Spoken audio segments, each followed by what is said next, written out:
नमस्कार। प्रस्तुत है शरद चंद्र चट्टोपाध्याय के द्वारा लिखा हुआ उपन्यास चंद्रनाथ।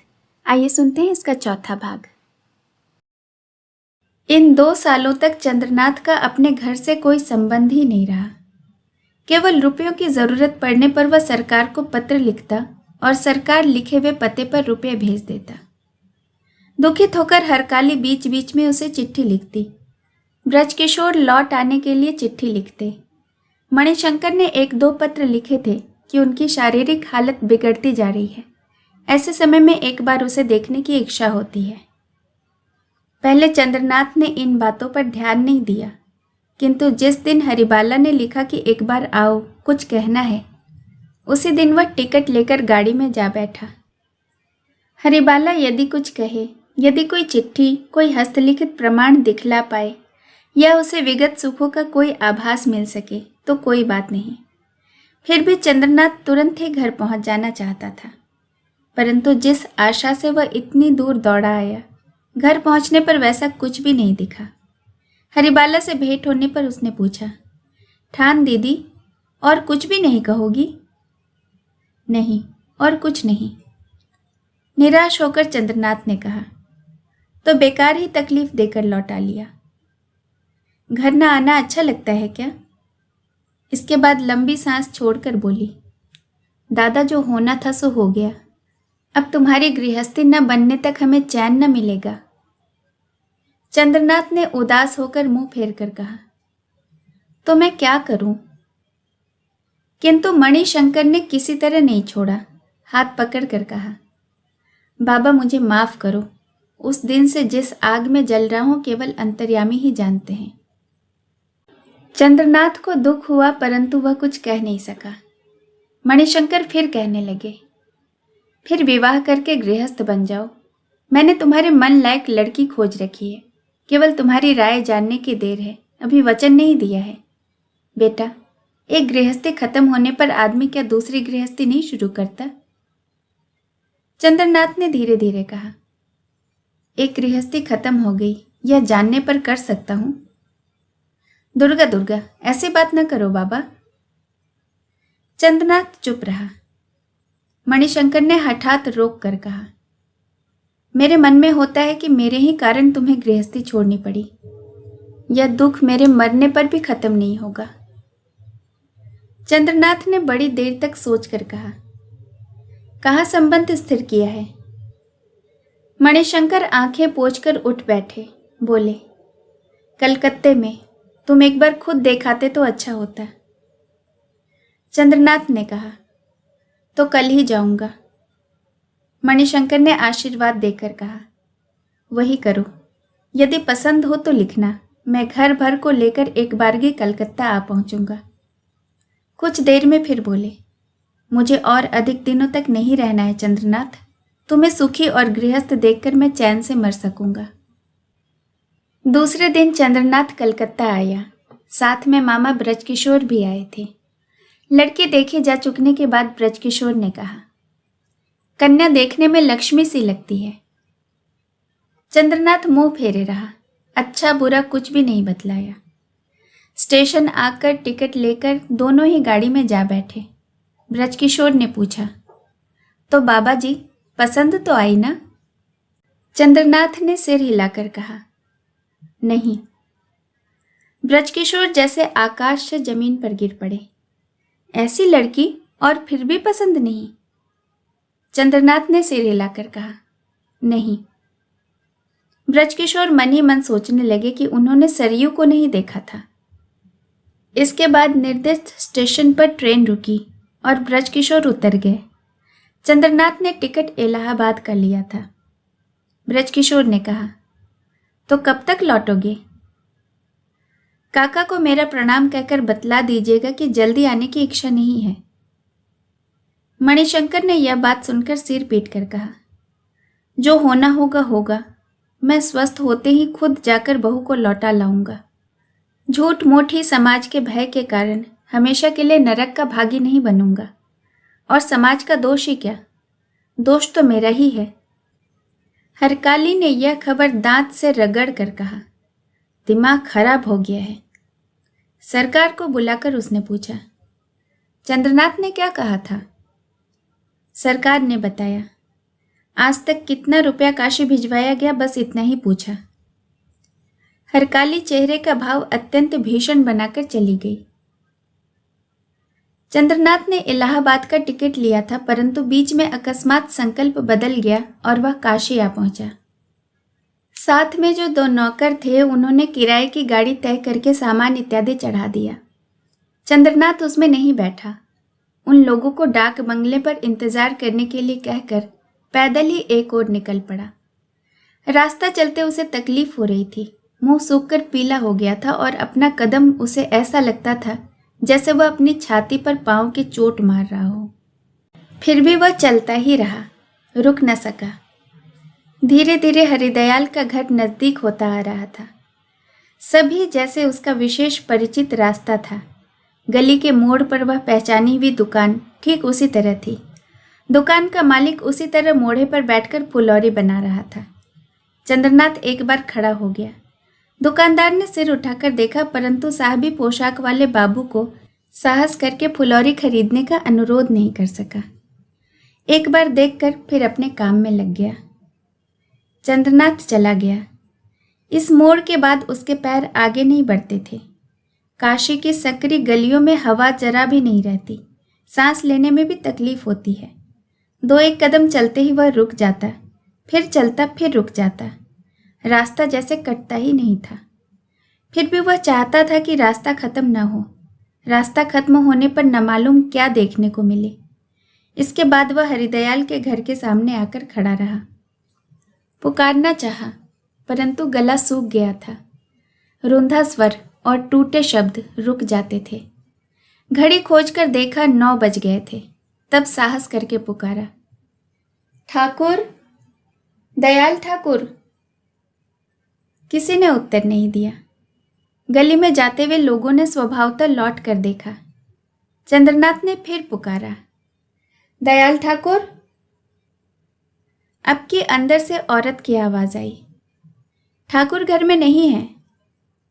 वह दरवाजे पर आकर चंद्रनाथ की पोशाक देखकर छिप गई, परंतु उसे मातृभाषा में बात करते सुन एक बारगी डरकर भाग नहीं गई। अंदर से ही बोली, ठाकुर घर पर नहीं है। कब आएंगे? दोपहर को। चंद्रनाथ अंदर दाखिल हुआ। आनंद, शंका और लज्जा, इन तीनों के मेल के कारण उसकी छाती कांप गई। भीतर सरयू है, परंतु अंदर आकर किसी को देख नहीं पाया। पूछा, घर में क्या कोई नहीं है? नहीं। वे लोग कहाँ हैं? कौन? एक औरत। बस मुझे छोड़कर तो यहाँ और कोई नहीं है। एक छोटा बच्चा? नहीं तो कोई नहीं। चंद्रनाथ वहीं बैठ गया। ये तब गए कहाँ? दासी घबरा गई और बोली, जी नहीं, यहाँ तो कोई नहीं रहता। मैं और ठाकुर महाशय ही रहते हैं। 1 महीने से कोई यजमान भी नहीं आया। चंद्रनाथ स्तब्ध होकर मिट्टी की ओर देखता हुआ बैठा रहा। उसके मन में जो बातें उठ रही थी उसे भगवान ही जाने। बड़ी देर बाद फिर पूछा, तुम यहाँ कितने दिनों से हो? करीब 1.5 साल से। फिर भी किसी को नहीं देखा? एक गोरी सी औरत और एक छोटा सा लड़का या लड़की, या केवल औरत ही और कोई नहीं? किसी को नहीं देखा? नहीं तो मैंने तो किसी को नहीं देखा। किसी के मुंह से कोई बात सुनी? नहीं। चंद्रनाथ ने और कोई बात नहीं पूछी। वही दयाल ठाकुर का इंतजार करते हुए बैठा रहा। उसकी सरयू अब नहीं बची, इसे वह समझता था। फिर भी सुनकर जाना उचित है, इसीलिए वह बैठा रहा। 1-1 मिनट 1-1 साल की तरह गुजर रहा था। दोपहर को हरिदयाल ठाकुर घर आए। पहली नजर से तो वह चौंक गए, परंतु बाद में पहचान कर रूखे स्वर में कहा, वही तो चंद्रनाथ बाबू, कब आए? चंद्रनाथ ने टूटी हुई आवाज में कहा, बड़ी देर हुई। ये सब कहाँ है? हाँ, ये सब तो। चंद्रनाथ गिरते गिरते उठकर खड़ा हुआ। जी जान से कोशिश करके अपने आप को संभाल कर पूछा, कब खत्म हुई? क्या खत्म हुआ? चंद्रनाथ ने सूखे और टूटे कंठ से चिल्लाकर कहा, सरयू कब मर गई ठाकुर? ठाकुर ने अब की समझ कर कहा, मरेगी क्यों, अच्छी तरह से है। कहाँ है? कैलाश काका के घर। वह कहाँ है? इस गली के आखिरी में, कटहल के नीचे वाले घर में। सिर पकड़कर चंद्रनाथ फिर बैठ गया। बड़ी देर चुपचाप बैठा रहा। इसके बाद शांत स्वर में पूछा, वह यहाँ क्यों नहीं रही? दयाल ठाकुर ने सोचा कि साफ कहना बुरा नहीं है और बेकार लज्जित होने की कोई वजह भी न देकर साहस बटोर कर कहा, जिसे आप अपने घर में जगह नहीं दे सके उसे मैं क्यों दूं? मेरा भी तो 5 आदमियों से मिलकर ही काम चलेगा। चंद्रनाथ समझ गया कि यह बात बिल्कुल सत्य है। कुछ सोच कर कहा, कैलाश काका के घर कैसे गई? वे खुद ही ले गए। वे कौन हैं? काशीवासी एक दुखी ब्राह्मण। सरयू क्या उन्हें पहले से जानती थी? हाँ, खूब जानती थी। उनकी उम्र क्या है? बूढ़े हरिदयाल ने मन ही मन हंसकर कहा, उनकी उम्र शायद 60 साल की होगी, पर सरयू को माँ कहकर पुकारते हैं। वहां कौन कौन है? एक नौकरानी सरयू और विशु। विशु कौन है? सरयू का लड़का। चंद्रनाथ ने खड़े होकर कहा, जाता हूं। हरिदयाल ने रोका नहीं। चंद्रनाथ धीरे से बाहर हो गया। गली के अंत में आकर एक आदमी से पूछा, कैलाश काका का घर कौन सा है, जानते हो? उसने अंगुली के इशारे से दिखाकर बताया।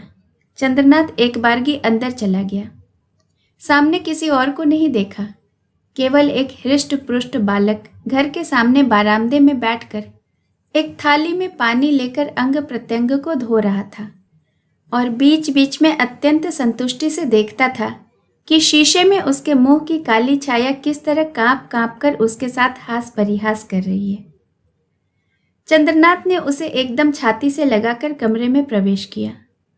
बालक न आश्चर्यचकित हुआ और न ही डरा। देखने से लगता था कि अपरिचित लोग की गोद में जाने से उसे भय नहीं। उसने चंद्रनाथ की नाक पर कांच सा हाथ रखकर उसकी ओर देखकर कहा, तुम कौन हो? चंद्रनाथ ने अत्यंत स्नेह से उसका मुंह चूमकर कहा, मैं बाबा। बाबा? हाँ, बाबा। और तुम कौन हो? मैं विशु हूं। चंद्रनाथ ने पॉकेट से चेन वाली घड़ी निकालकर उसके गले में पहना दी। पॉकेट से छुरी, पेंसिल और मनी बैग जो कुछ भी पाया उसे पुत्र के हाथ में गोज दिया। खोजने पर भी हाथ में वह कुछ नहीं आया जिससे पुत्र के हाथ में दिया जा सकता था। विशु ने बहुत सारा धन हाथ में पाकर पुलकित होकर कहा, बाबा। इसी बीच लखिया की मां ने बहुत गोलमाल कर दिया। उसने हठात जंगले के भीतर से देखा कि एक साहब घर में घुसकर विशु को गोद में लिए घूम रहा है। वह सांस रोके एकदम रसोई घर में दौड़ पड़ी। घर में कैलाश चंद्र नहीं थे। बहुत दिनों बाद वे विश्वेश्वर की पूजा के लिए गए थे। सरयू भी कुछ देर पहले मंदिर से लौटकर रसोई करने बैठी थी। लखिया की मां ने हाँफते हाँफते कहा, माई जी, क्या है रे? घर में एक साहब घुसकर विशु को गोद में लिए घूम रहा है। वह आश्चर्यचकित होकर बोली, कौन है रे? कहकर दरवाजे की ओट से देखने लगी परंतु देख न सकी। लखिया की मां ने उसकी साड़ी खींचकर कहा, मत जाओ, बाबा जी को आने दो। सरयू ने नहीं सुना। उसे विश्वास नहीं हुआ। आगे बढ़कर जो कुछ देखा उसे लगा कि दासी ने झूठ नहीं कहा कि एक साहब घूम रहा है और धीरे धीरे विश्वेश्वर से बातें भी कर रहा है। हिम्मत करके वह जंगले के पास गई, जिसकी छाया देखते ही वह पहचान जाती थी। उसे पलक झपकते ही पहचान गई कि यह उसका पति चंद्रनाथ है। अंदर जाकर गले में आंचल डालकर पांव पर सिर रखकर प्रणाम करके सरयू मुंह उठाकर खड़ी हो गई। चंद्रनाथ ने कहा, सरयू। अब पति पत्नी में इस तरह बातचीत शुरू हुई। चंद्रनाथ ने कहा, बहुत अस्वस्थ हो गई हो। सरयू उसके मुख की ओर देखकर कुछ हंसी, जैसे कहना चाहती हो कि इसमें आश्चर्य ही क्या है। चंद्रनाथ इसके बाद शिशु को लेकर और अधिक व्यस्त हो गया। सरयू ने उसके जूते का फीता खोल दिया, शरीर से कोट कमीज एक एक करके निकाल दिया, पंखा लेकर झलने लगी और गमछा भिगोकर पोंछ दिया। यह सब काम उसने इस नियमित ढंग से किया जैसे यह उसका रोज का काम हो, जिसे जीवन में फिर देख पाने की कभी आशा नहीं थी। आज उसका अकस्मात इतने दिनों बाद इस तरह आ जाना कितने आंसू और दीर्घ निश्वास छोड़ने की बात थी, परंतु यह कुछ भी नहीं हुआ। सरयू ने ऐसा भाव दिखाया जैसे उसके पति रोज ही आते हों। आज भी आए थे, बस कुछ देर हो गई, कुछ समय निकल गया था। परंतु चंद्रनाथ का व्यवहार दूसरी तरह का था। विशु के साथ इस तरह घुल मिलकर बातचीत हो रही थी जैसे घर में और कोई हो ही नहीं। घर में विश्वेश्वर के अलावा मंद बुद्धि वाला और कोई नहीं था, वरना वह समझ जाता कि चंद्रनाथ खुद ही दब गया और उसी को छिपाने के लिए जानबूझकर मुंह फेर कर पुत्र को लेकर व्यस्त हो गया था। सरयू ने कहा, बेटा खेलते क्यों नहीं? विशु चारपाई से उतरने लगा। चंद्रनाथ ने उसे ठीक तरह से उतार दिया।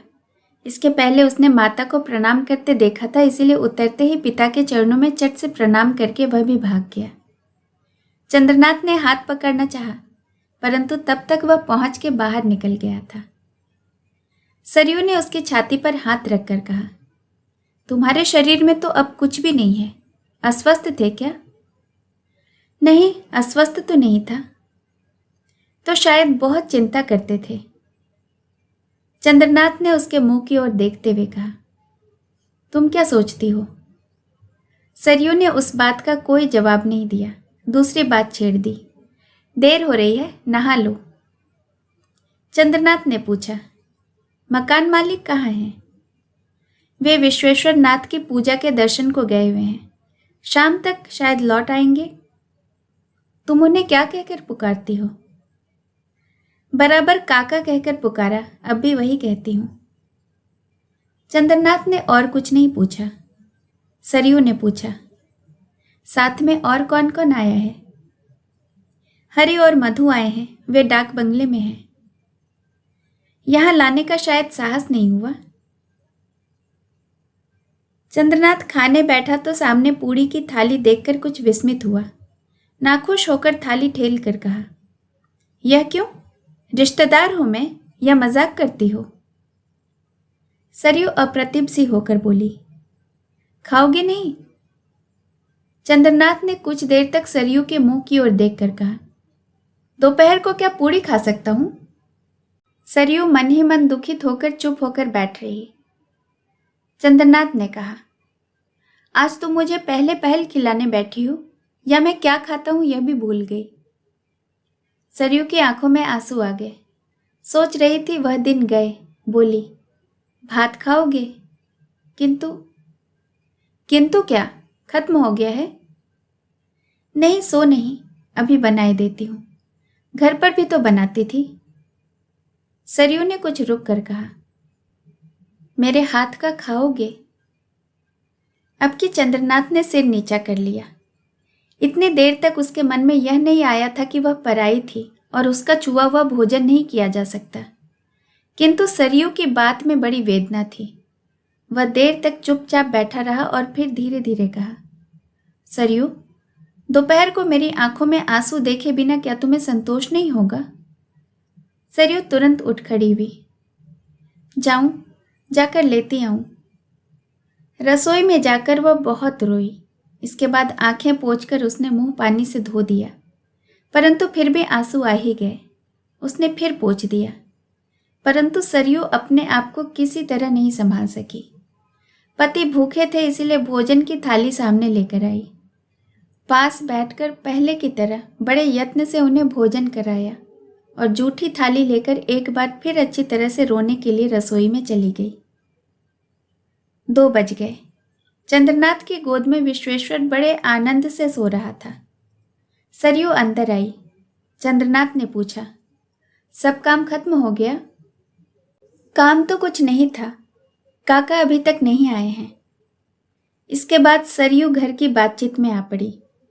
घर के सभी कमरों, सभी चीजों, मामा मामी, नौकर चाकर, महाशय, हरिबाला, सखी और मोहल्ले के पड़ोसियों को एक एक करके पूछ गई। इतनी देर तक दोनों में से किसी को यह याद नहीं आया कि सरयू को यह सब जानने से कोई फायदा नहीं, और ये बातें बतलाते समय चंद्रनाथ को भी दुखित होना चाहिए था। कुछ लज्जा, कुछ घबराहट और कुछ संकोच आवश्यक था। एक बड़ी खुशी से पूछता और दूसरा बड़े उत्साह से जवाब देता, कुछ ऐसे जैसे दोनों अलग हो गए हों और फिर मिल गए थे। सहसा सरयू ने पूछा, शादी कहाँ की? यह जैसे बिल्कुल मजाक की बात हो। चंद्रनाथ ने कहा, पश्चिम में। इसी क्षण सरयू ने अपने हृदय में एक वेदना महसूस की और संभाल न सकी। बैठी थी और लेट गई। मुंह एक बारगी लाल हो गया। घबराकर चंद्रनाथ नीचे उतर पड़ा और पास आकर हाथ पकड़कर उठाने की कोशिश की, परंतु सरयू एक बारगी लेट गई थी। तब सिरहाने बैठकर गोद में उसका सिर लेकर उसे रोते रोते पुकारा, सरयू। सरयू ने आंखें बंद कर ली। उसके दोनों होठ हिले और स्फुट स्वर में वह क्या बोली समझा नहीं जा सका।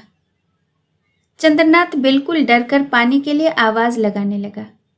लखिया की मां पास ही थी, पानी लेकर अंदर चली आई, परंतु किसी तरह घबराहट जाहिर नहीं होने दी। बोली, बाबू यह अभी दूर हो जाएगा, ऐसा बीच बीच में हो जाता है। इसके बाद आंखों पर पानी डाला गया, हवा की गई और शिशु ने आकर दो एक बार बाल खींच खींच कर पुकारा, माँ। सरयू को कुछ होश हुआ और वह लज्जित होकर माथे पर आंचल खींचकर उठ बैठी। लखिया की माँ अपना काम करने चली गई। सरयू हंस पड़ी। बड़ी क्षीण और मधुर हंसी हंसकर बोली, डर गए थे? चंद्रनाथ की दोनों आंखें डबडबा गई थीं। अब कि आंसू ढलक पड़े तो हाथ से पूछ दिया। कहा, सोचता था कि शायद सब खत्म हो गया। सरयू ने मन ही मन सोचा, तुम्हारी गोद में सर था, ऐसा सौभाग्य क्या इस अभागिन का। फिर प्रकट होकर बोली, ऐसा दौरा बीच बीच में आ जाता है। सो तो देखता हूं, कहकर चंद्रनाथ बड़ी देर तक चुपचाप बैठा रहा। इसके बाद पॉकेट से चाबियों का एक जंग लगा हुआ गुच्छा निकालकर सरयू के आंचल में बांधकर बोला, यह रहा तुम्हारे चाबियों का गुच्छा, मेरे पास रखकर चली आई थी ना, आज फिर लौटा दिया। देखो तो इसका कैसा उपयोग किया गया है। सरयू ने देखा उसकी प्यारी चाबी में जंग लग गया है।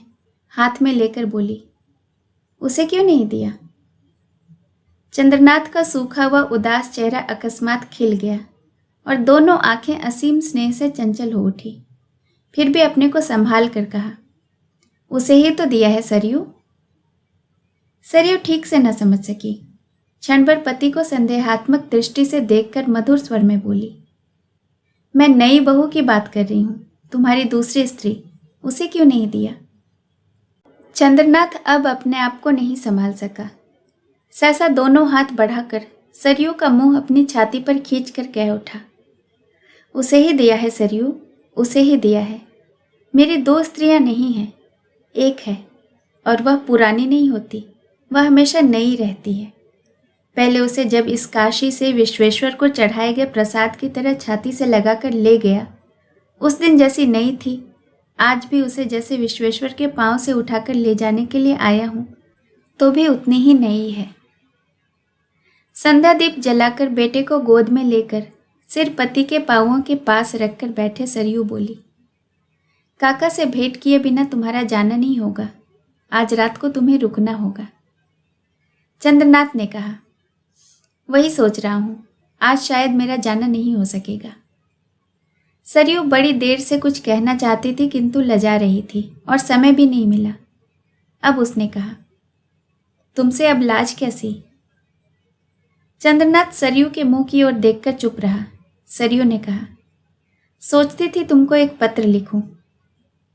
लिखा क्यों नहीं? मैंने मना तो नहीं किया था। सरयू ने कुछ सोचकर कहा, डरती थी तुम नाराज होगे। फिर कब आओगे? जब कहोगी तब आऊंगा। सरयू के मन में एक बार फिर हुआ कि वह बात तभी कहेगी, परंतु दूसरे ही क्षण उसने सोचा कि आदमी के शरीर का क्या भरोसा, अभी न कहने पर शायद फिर कभी न कह पाऊं। हो सकता है चंद्रनाथ आए, परंतु कौन जाने, तब तक कहीं राख बनकर उड़ ही जाए। इसी से सोच विचार करके कहा, अब मुझे तुमसे कोई लाज नहीं। यह बात तो हो गई, और कुछ कहोगी?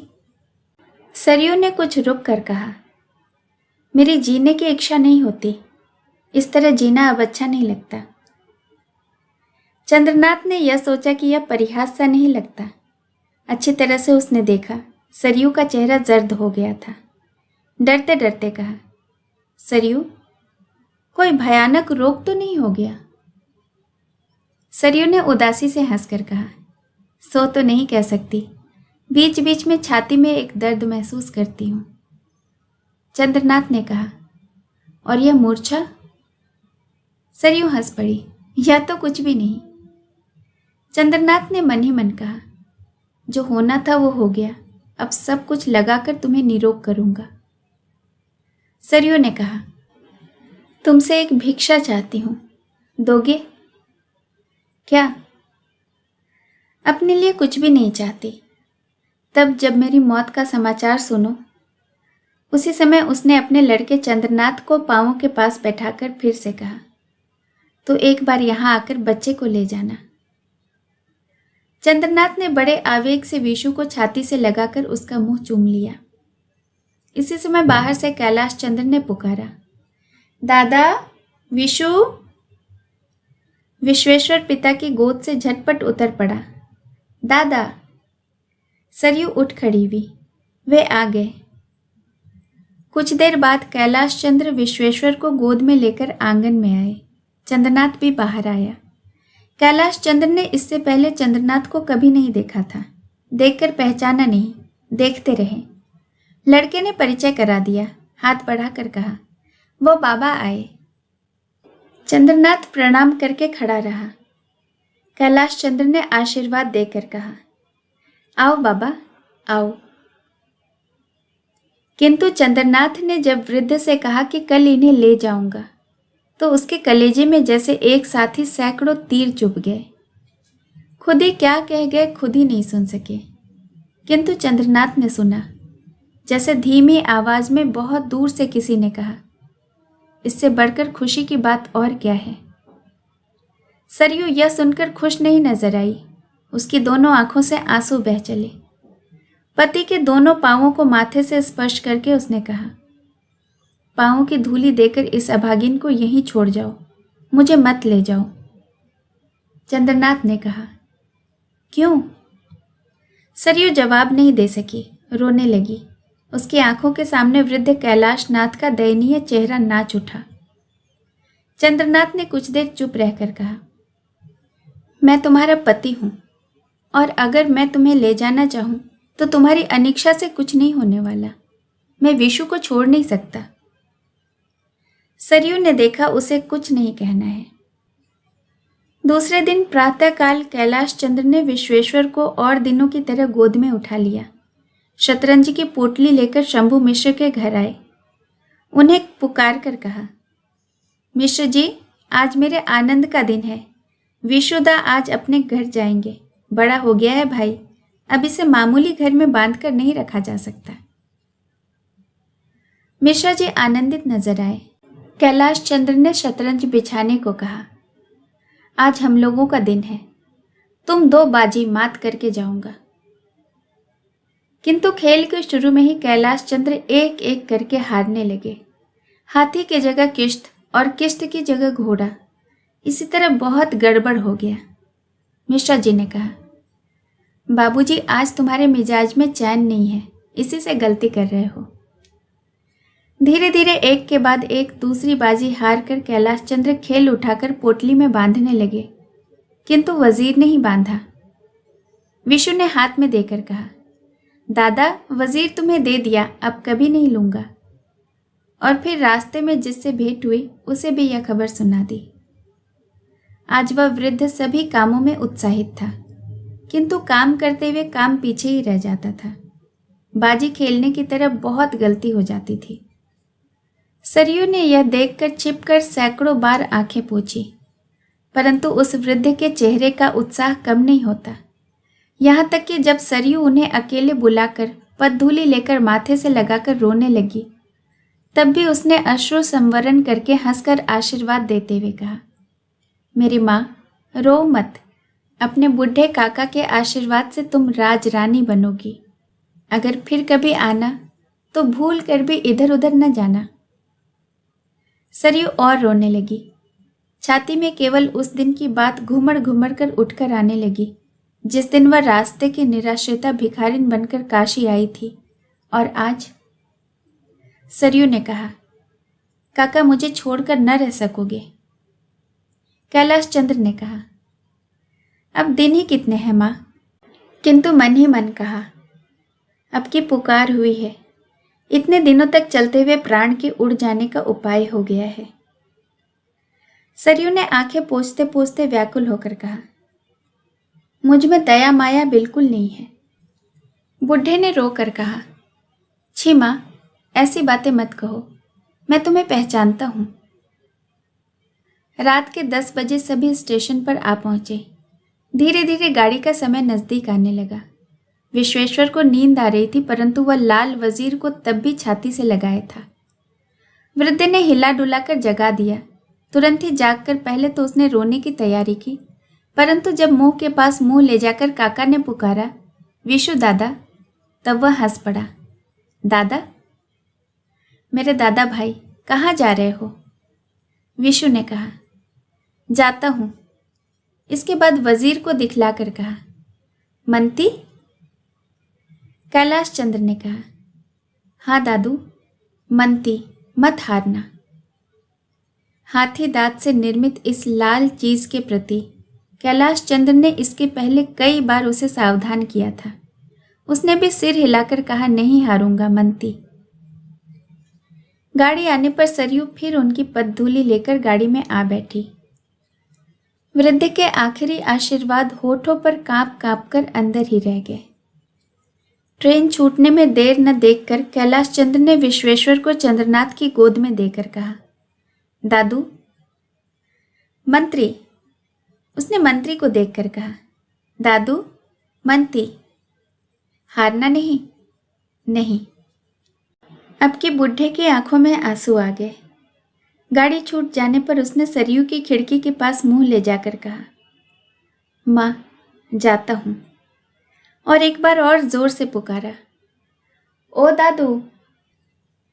गाड़ी की आवाज और लोगों के शोरगुल में विश्वेश्वर वह पुकार नहीं सुन पाया। जब तक गाड़ी की अंतिम आवाज भी सुनाई देती रही, तब तक कैलाश चंद्र एक कदम भी नहीं हटे। इसके बाद वह धीरे धीरे लौट गए। शेष कहानी अगले भाग में। अगला भाग लेकर जल्द उपस्थित होंगी। कहानी सुनने के लिए आपका बहुत बहुत धन्यवाद।